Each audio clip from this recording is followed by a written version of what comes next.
वो है हिंदू धर्म। अभी चुनाव आया है तो मैंने सुना अमित शाह जी ने कहा कि हम बांग्लादेशी घुसपैठियों को भगाएंगे। एक तो अनिल भाई सबसे बड़ी मुसीबत यह है कि आप तो लड़ रहे हो चुनाव महाराष्ट्र के मुद्दे पे, आप लड़ रहे हो यहां विधानसभा में विकास कैसे होगा। आपके बेटे ने सलील ने अभी बताया ये योजना लाएंगे वो योजना लाएंगे। ये हिंदुस्तान के चुनाव में भाजपा वाले हिंदुस्तान का नाम कम लेते हैं, पाकिस्तान का नाम ज्यादा लेते हैं, बांग्लादेश का नाम ज्यादा लेते हैं। लेते नहीं लेते बताओ हमको। अच्छा मैं आपसे पूछ रहा हूं, कह रहे बांग्लादेश के घुसपैठियों को हम भगाएंगे। अरे भैया नागपुर से बांग्लादेश की सीमा लगती है क्या? बताओ भैया, जोर से बताओ हमें, लगती है क्या बांग्लादेश की सीमा? मुंबई से लगती है क्या बांग्लादेश की सीमा? लगती है क्या? महाराष्ट्र से लगती है बांग्लादेश की सीमा क्या? छत्तीसगढ़ लगती है, मध्य प्रदेश लगता है, बांग्लादेश तो नहीं लगता। नहीं लगता ना। 10 साल से किसकी सरकार है केंद्र में? मोदी जी की। बांग्लादेश की सीमा किससे लगती है? असम से लगती है, त्रिपुरा से लगती है। केंद्र में भी बीजेपी की सरकार, असम में भी बीजेपी की सरकार, त्रिपुरा में भी बीजेपी की सरकार। मुझे जरा बताओ, जब बॉर्डर की सुरक्षा मोदी जी आपके पास है, अमित शाह जी आपके पास है, तो बांग्लादेश से मुंबई और नागपुर कोई बांग्लादेशी कैसे आता है? इसका जवाब दो, इसका हिसाब दो। मैं आपसे पूछना चाहता हूं, गलत तो नहीं कह रहा हूं?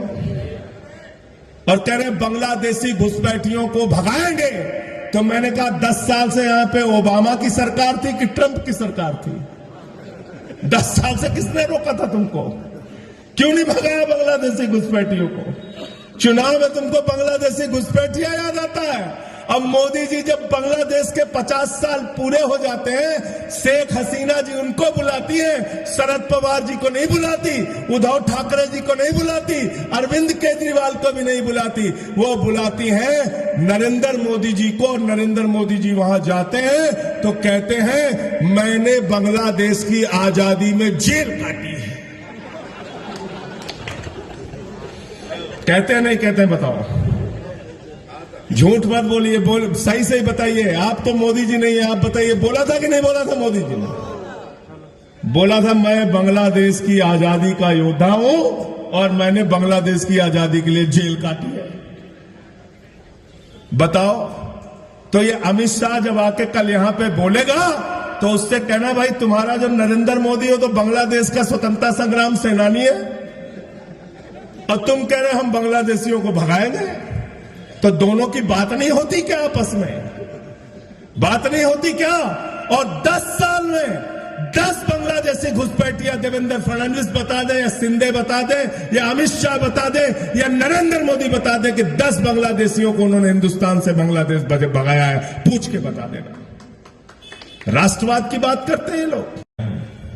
प्रधानमंत्री आते हैं चुनाव प्रचार में। मैं मोदी जी के बारे में कहता हूं, मोदी जी के अंदर कोई काबिलियत हो ना हो, लेकिन गंजे को भी कंघी बेच सकते हैं। झूठ बोलने में मास्टर आदमी है देश के प्रधानमंत्री। क्या बोला था आपसे?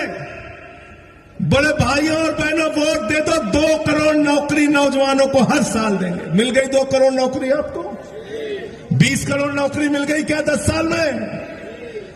फिर बोले वोट दे दो, इतना काला धन लाएंगे, हवाई जहाज में भर के लाएंगे, बैलगाड़ी से लाएंगे, ट्रैक्टर से लाएंगे, रिक्शे पे लाद के लाएंगे, इतना काला धन लाएंगे कि हर आदमी के खाते में कितना जमा हो जाएगा? सबको याद है, कोई भूला नहीं है। 15 लाख आ गए आपके? नहीं आए। सबसे ज्यादा नाराज लालू यादव जी हैं। कह रहे हमारे 7 गो बेटा बेटी, मैं और राबड़ी, सबसे ज्यादा पैसा हमारा आने वाला था, 1 पैसा नहीं आया। उसके नाम पे धोखा दिया। फिर बोले महंगाई कम कर देंगे, पेट्रोल 50 रुपए का हो जाएगा, डीजल 40 रुपए का हो जाएगा। पेट्रोल 110 रुपए में बिका, डीजल 100 रुपए में बिका, सरसों का तेल 300 रुपए में बिका, दाल 250 रुपए में बिकी, प्याज 250 रुपए में बिका, लहसुन 600 रुपए में बिका। आसमान पे महंगाई पहुंच गई, आसमान पे महंगाई पहुंच गई।